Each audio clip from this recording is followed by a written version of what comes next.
یہ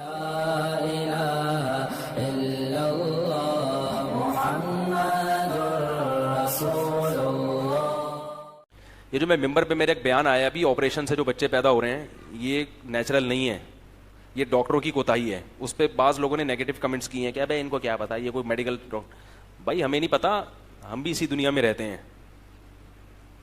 لوگ کہتے ہیں، ایک صاحب نے وہ اس پہ کمنٹ جاری کی ہے کہ وہ ویڈیو وائرل ہوئی، بہت زیادہ چلی ہے، وہ ایک ہفتے میں 7-8 لاکھ تک اس کے ویورز پہنچ گئے. اب اس پہ کچھ ڈاکٹروں کے بھی نیگیٹو کمنٹس آئے کہ ایکچولی ہوتا یوں ہے کہ بچہ یوں ٹیڑھا ہو جاتا ہے تو پھر اس کو آپریشن کر کے نکالنا پڑتا ہے، اگر نہیں نکالا تو مر جائے گا. ان مولویوں کو کیا پتا ہے بھائی؟ یعنی مطلب ان کا یہ تھا ممبر پہ بیٹھ کے یہ پھینک رہے ہیں.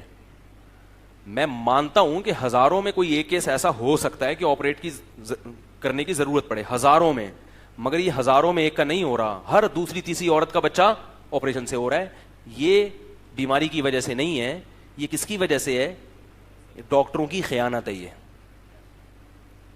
اور یہ بات بھی ڈاکٹر ہی کہتے ہیں کہ ڈاکٹر کیا کر رہے ہیں؟ خیانت کر رہے ہیں. بات ٹاپک چینج ہو رہا ہے لیکن جلدی سے میں سمیٹ کے پھر اصل موضوع کی طرف آتا ہوں. آپ نے یہ جو یہاں بیٹھے نا، تو پھر یہ اس کا ٹیکس یہ ہے کہ یہ گچی پکڑ کے رکھنی ہے آپ نے کہ بیان یہ ٹاپک کہاں سے چینج ہوا، تاکہ وہیں سے میں آگے شروع کروں. میرے پاس گائنی کی ڈاکٹرز کی کالز آتی ہیں. کالز یہ بتانے کے لیے نہیں آتی کہ یہ ہو رہا ہے، وہ یہ پوچھنے کے لیے کہ ہماری جاب حلال بھی ہے یا نہیں ہے. میں کہتا ہوں بھائی کیوں حلال نہیں ہے؟ کیوں؟ آپ کو کیا کہہ رہے؟ مسئلہ یہ ہے کہ جو ہاسپٹل ہے اس نے ہمیں ہدف دیا ہوتا ہے کہ اتنے پیسے آپ نے سال میں کما کے دینے ہیں، لہذا ہمیں پتا ہوتا ہے کہ ماں کو آپریشن کی ضرورت نہیں ہے، مگر ہم لکھ کے دے رہے ہوتے ہیں. یہ ڈاکٹروں کی گواہی. میں ڈاکٹروں کا نام نہیں لوں گا بھائی، نام تھوڑی لے سکتے ہیں ممبر پہ بیٹھ کے فلانی ڈاکٹر کا فون آیا، فلانی گائنی کی ڈاکٹر کا، یہ دیکھو اسے جا کے تصدیق کرا لو. تو کہے گی بھائی آپ ہمارا راز کیوں فاش کر رہے ہو؟ خود ڈاکٹرز کی کالز آتی ہیں کہ ہسپتال والے کیا کرتے ہیں؟ مجبور کرتے ہیں. اور آپریشن اتنا خطرناک ہے عورت کے لیے، نارمل ڈیلیوری سے کسی عورت کے 12 بچے پیدا ہو جائیں، ابھی ڈائری میں لکھ لیں، پوری ذمہ داری کے ساتھ کہہ رہا ہوں، 12ویں بچے کے بعد بھی ایسی ہی ہوگی جیسے پہلے بچے کے بعد. فٹنس میں کوئی خرابی نہیں آتی، بشرطے کہ اس کو خوراک بھی کھلائی جائے. صرف بچے ہی نہیں کہ پیدا کر رہے ہیں اور اس کو خوراک دے نہیں رہے. خوراک میں کیا ہے؟ دوائیں نہیں، کھجور، دودھ، سیب. بات آ رہی ہے سمجھ میں؟ کھجور کا اللہ نے خود قرآن میں ذکر کیا حاملہ عورت کے لیے. تو پریگنینسی میں خاتون کو کیا کھلانی ہے زیادہ؟ کھجوریں کھلاؤ، دودھ پلاؤ اور سیب کھلاؤ صبح نہار منہ. تو خوراک ٹائٹ ہونی چاہیے. سمجھ میں آ رہی ہے بات؟ باقی نیچرل ہے. اگر اس کی وجہ سے عورت کی صحت خراب ہوتی نا تو یہ نیچرل پروسیس تھوڑی ہوتا. عورت کے لیے ضروری ہے اس پروسیس سے گزرنا، ورنہ بوڑھی ہو جائے گی، ورنہ خراب ہو جائے گی وہ. تو 12 بچے بھی اگر پیدا ہو جائے، خوراک کا اگر پراپر خیال کیا جائے، آرام کا خیال کیا جائے، جاب بھی کر رہی ہیں اور صبح سے لے کے رات تک ماری ماری پھر بھی رہی ہیں گھروں میں بالکل، تو وہ ایک الگ چیز ہے. پھر اس کے وہ تو ایک ظاہر ہے آپ ظلم کر رہے ہو نا. اس کے آرام کا خیال کیا جائے، اس کی خوراک کا خیال کیا جائے، تو 12ویں بچے کے بعد بھی وہ ایسی ہوگی جیسے پہلے بچے. فٹنس میں کوئی کمی نہیں، بلکہ اور زیادہ اچھی ہو جائے گی. جن عورتوں کے اولادیں نہیں ہوتی اور جن کے ہوتی ہیں، ان دونوں کی فٹنس میں زمین آسمان کا فرق. جن کے اولاد نہیں ہوتی بوڑھی ہو جاتی ہیں جلدی، اور آپریشن سے پیدا ہو جائے ایک. اب اس پہ میں کیا گوگل کی رپورٹ پیش کروں؟ میں کہوں اپنے خاندان کی عورتوں کو جا کے دیکھ لو جن کے آپریشن سے ہوا ہے. معذرت کے ساتھ بھینس میں اور عورت میں کوئی فرق نہیں رہتا.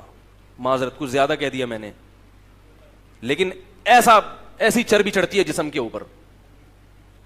ڈاکٹر پیسے بنایا جا رہا ہے، لکھ لے بنایا جا رہا ہے. اس کو یہ بھی احساس نہیں ہے کہ میں کیا کروں. اور وہ جو اینٹی بایوٹک کھائے گی زخم کو پورا کرنے کے لیے، فوراً اس اینٹی بایوٹک کے اثرات عورت کی فیڈ میں جائیں گے، اور بچے کے پہلا جو گھونٹ اس کے پیٹ میں اترے گا نا، وہ آگمنٹن کا جائے گا.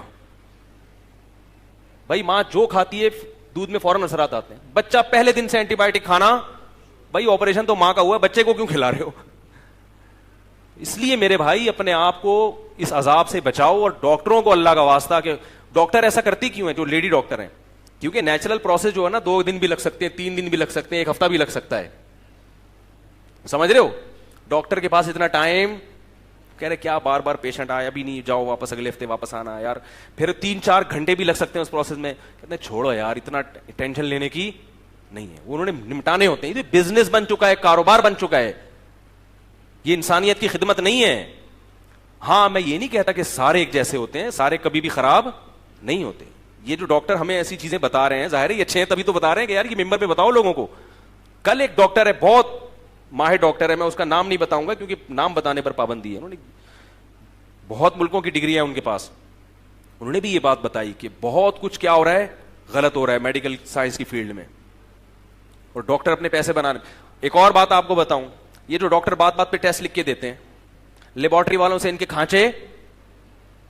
میرے یہاں تھوڑا سا گردن میں درد رہتا ہے, میں کیونکہ جب میں نے 8-10 سال پڑھا ہے نا تو گردن ایسے کر کے پڑھا ہے میں نے. اس کا مجھے نقصان کیا ہوا کہ میرے یہاں کبھی کبھار پین شروع ہوتا ہے. تو میں کل ایک فزیو تھراپی کے ایک بہت بڑے ڈاکٹر ہیں ان کے پاس چلا گیا, تو انہوں نے مجھے بتایا, انہوں نے کہا کہ درجنوں ڈگری ہیں ان ڈاکٹر کے پاس, کیونکہ مولوی نہیں ہے وہ, بلکہ مولویوں کے خلاف ہیں وہ. مجھے بیٹھ کے مفتیوں کے خلاف تقریر کرنا شروع کر دی. اب میں چپ کر کے, کیونکہ میری گردن کا مسئلہ تھا, ہم سن رہے ہیں اپنے خلاف, کہہ رہے ہیں ابے مولوی 2 نمبر, ابے یہ مولوی. میں نے کہا زیادہ بولا تو ایسا نہ کڑک کر کے کچھ کر دیں, ابھی تو فی الحال جیسے مردی ہیں بھائی آپ صحیح ہو. ان کو میں نے کہہ دیا جمعے کے بیان میں آئے کسی دن, ٹھیک ہے. تو انہوں نے بتایا کہ جو 50 لاکھ کی مشین ہے, اب یہ پرائیویٹ ہسپتالوں نے MRI کی مشینیں منگوا لی. اب جن کے سروائیکل پین ہوتا ہے, اب ان مشین والوں کو پتا ہے کہ 50 لاکھ کی مشین ہے, تو جب تک اس پہ لوگ ٹیسٹ نہیں کروائیں گے یہ ہمارا خرچہ پورا نہیں ہوگا. تو ڈاکٹروں سے انہوں نے کھانچے کھولے ہوئے, ذرا سا آپ کے کمر میں پین ہے MRI کروا لو, ڈاکٹر لکھ کے دے گا, اور پھر اس سے کھانچا بھی کھولا ہوا ہے کہ اتنے پیسے میرے اتنے تمہارے. اور مجھے اس کی تصدیق ایسے بھی ہوتی ہے کہ میرے پاس پرسوں سعودیہ سے کال آئی, یا سعودیہ سے پاکستان سے, انہوں نے کہا کہ میری کیا ارننگ جائز ہے. میں نے کہا کیوں؟ کہہ رہے میں ایک مشین پہ بیٹھتا ہوں, ایکس رے مشین ہے, اور میں لوگوں کے ایکس رے کرتا ہوں, تو ڈاکٹروں کی طرف سے پرچیاں آتی ہیں کہ اتنا ہمارا ہے, اس میں اتنا کس کا ہے, ہمارا ہے. تو کیا میرے لیے ڈاکٹر کو یہ پیسے دینا جائز ہے؟ میں نے کہا آپ کے لیے جائز ہو یا نہ ہو, ڈاکٹر کے لیے لینا بہرحال حرام ہے. مریض اس کے پاس اس لیے نہیں آیا کہ آپ وہاں سے اپنے الگ سے کھانچے کھول کے رکھیں. تو یہ آپ کی میڈیکل سائنس کی فیلڈ میں ہو رہا ہے, جو کہ ہو رہا ہے. اس لیے اللہ کا واسطہ حتی الامکان اپنے آپ کو ڈاکٹروں سے بولو بھائی بچاؤ, تمام دوائیں بچوں کی پہنچ سے, تمام ڈاکٹر بچوں کی پہنچ سے دور رکھو. اور اگر ڈاکٹر کے پاس جانا ہے تو پہلے جیسے کسی مولوی کے پاس جانے سے پہلے اس کے درجنوں بیانات سنتے ہو, بہت اچھی طرح تحقیق کرتے ہو کہ 2 نمبر عالم تو نہیں ہے, اسی طرح تحقیق کرو گے یہ 2 نمبر ڈاکٹر تو نہیں ہے. اور یہ بھی آپ کو بتا دوں, جو 2 نمبر ہوتا ہے اکثر اس کے پاس رش زیادہ ہوتا ہے, اکثر 100% ایسا نہیں ہے, اچھے لوگوں کے پاس بھی ہوتا ہے, لیکن اکثر 2 نمبروں کے پاس رش زیادہ ہوتا ہے. اچھے لوگ پبلک کو سمجھ, مثال کے طور پر آپ کو سروائیکل پین ہو رہا ہے, آپ گئے ڈاکٹر کے پاس, ڈاکٹر صاحب میں ایکس رے کروا لوں, نہیں کوئی ضرورت نہیں ہے بھائی, یوں یوں یوں کرو ٹھیک ہو جائے گا. کیونکہ یہ کوئی ڈاکٹر ہے, آپ کیا کہو گے یہ کوئی ڈاکٹر ہے. ڈاکٹر صاحب کو اس کو کوئی دوا کی ضرورت نہیں ہے بھائی, استری گرم کر کے استری تو نہیں, یعنی تھوڑا سا سکائی کر لیا کرو. آپ کہیں ڈاکٹر نہ کوئی پرچہ لکھ کے دیا, نہ کوئی بڑی بھرکم فیس 20 روپے لی اور مشورے کے وہ بھی, اور میں ویسے جیسا گیا تھا ویسے ہی آ رہا ہوں, نہ کوئی پرچی نہیں میرے پاس, ایسے ایسے تو میں ویسے بھی کر لوں. بھائی پرابلم ہی یہ ہے کہ آپ کمپیوٹر پہ یوں کر کے بیٹھے رہتے ہیں. تو ڈاکٹر نے بالکل صحیح مشورہ دیا, یار تھوڑا سا ہلو جلو, ایکسرسائز کرو. تو ایسے ڈاکٹر کے پاس رش نہیں. میری بچی بیمار تھی تو میں ایک چائلڈ اسپیشلسٹ کے پاس لے گیا اس کو. چائلڈ اسپیشلسٹ نے ایک کچھ تو دوائیں لکھ کے دیں اور کچھ ٹیسٹ لکھ کے دے دیے. تو ہمارے ایک بڑے اچھے خاندانی ڈاکٹر ہیں, میں ان کے پاس گیا, وہ چائلڈ اسپیشلسٹ نہیں ہے, میں ان کے پاس گیا, میں نے کہا یہ ڈاکٹر صاحب نے یہ لکھ کے دیا یہ ٹیسٹ. انہوں نے کہا اس ٹیسٹ کی کوئی ضرورت نہیں ہے.